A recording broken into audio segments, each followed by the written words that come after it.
আমি অত্যন্ত ভারাক্রান্ত মনে কেন্দু আটপাড়া জনগণের পক্ষ থেকে এই মহান সংসদে প্রত্যেক সংসদ সদস্যের দৃষ্টি আকর্ষণ করছে মাননীয় স্পিকার। নেত্রকোনা জেলার আটপাড়া উপজেলা একটি অবহেলিত উপজেলা।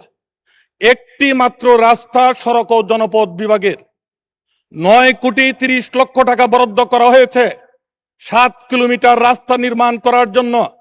রাস্তাটাকে শক্তিশালীভাবে ধরে রাখার জন্য রাস্তার দুই পাশে গাইড ওয়াল হওয়ার কথা। গাইড ওয়ালের নিচে 4 ইঞ্চি বাই 10 ইঞ্চি সিসি ঢালাই হওয়ার কথা, সিসি ঢালাই হয় নাই। 26 ইঞ্চি বাই 10 ইঞ্চি যে গাইড ওয়াল হওয়ার কথা, প্রথম 15 ইঞ্চি বাই 10 ইঞ্চি ঢালাই করা হয় নাই। মাননীয় সদস্য, কি বিষয়টা স্পেসিফিক্যালি বলে ফেলুন প্লিজ। এবং মানুষ বলে পুকুর চুরি, এটা সাগর চুরি হয়েছে।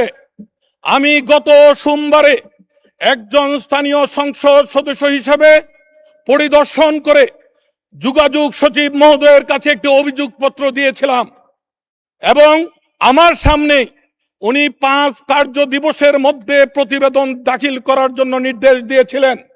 5 কার্য দিবস অতিবাহিত হয়ে গিয়েছে, তদন্তের কোনো নাম নেই। এইটুকু হয়েছে, 2 দিন উপজেলা নির্বাহী কর্মকর্তাকে বলেছিলেন আপনিও সদস্য, আমরা আসছি আসছি বলে আর আসে নাই। কাজটি অর্ধ সমাপ্ত অবস্থায় পড়ে রয়েছে এবং মাননীয় প্রধানমন্ত্রী 950 টাকার খাবার 150 টাকায় নামিয়ে এনেছেন। ওনার বেতনের 10 ভাগ রাষ্ট্রীয় কোষাগারে জমা দিচ্ছেন, কিন্তু এই টাকাটা কিছু সংখ্যক দুর্নীতিবাদ প্রকৌশলী এবং ফ্যাসিস্ট আমলের ঠিকাদার তারা লুটপাট করে খেয়ে ফেলছে। আমরা মাননীয় যোগাযোগ মন্ত্রী মহোদয়ের দৃষ্টি আকর্ষণ করছি, আমরা বালিশ কাণ্ডের কোনো অবতারণা এই সরকারের সময় হোক, আমরা তা চাই না।